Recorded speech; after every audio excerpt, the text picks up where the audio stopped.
ની મૂર્તિ ખંડિત કરવાની ઘટના બની હતી। અઠવા પોલીસે લઘુમતી કોમની 2 મહિલા વિરુદ્ધ હવે ગુનો દાખલ કર્યો છે। બંને મહિલા સાથે 5 અને 6 વર્ષના બાળકોએ આ મૂર્તિને ખંડિત કરી હતી। 17મી ઓગસ્ટ 2024ના રોજ મૂર્તિ ખંડિત કરાઈ। હવે આ લાકડી દુભાવવાના કેસમાં બંને મહિલાની અટકાયત કરી લેવાઈ છે। પોલીસે આ મામલે ઊંડાણપૂર્વકની તપાસ હાથ ધરી છે, કાર્યવાહી હાથ ધરી છે।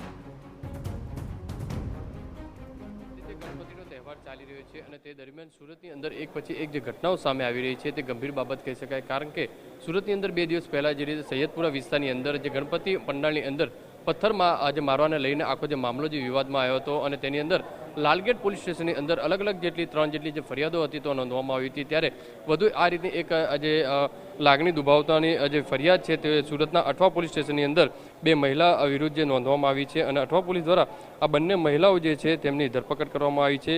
લાયલા સલીમ શેખ અને રૂબીના ઇરફાન પઠાણની ધરપકડ કરી અને તેમની જે તપાસ છે શરૂ કરવામાં આવી છે। મહિલા સાથે 2 બાળકો જે નાની જે 5 વર્ષ અને 6 વર્ષના બંને બાળકોએ મૂર્તિ જે છે તે ગણપતિની ખંડિત કરવામાં આવી હતી। ઘટનાની વાત કરીએ તો ઘટના 17/8/2024ની બનાવ છે।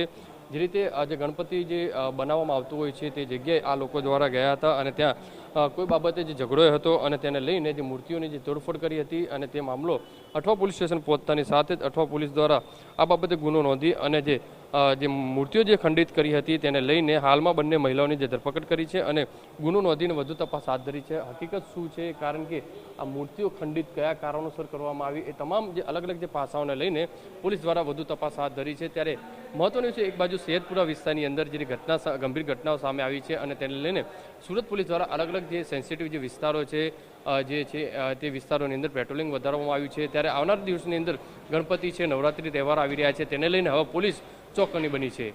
કેમેરામેન સંજય ચંદ્ર સાથે બલદેવ સુથાર, TV9 સુરત। સમાચાર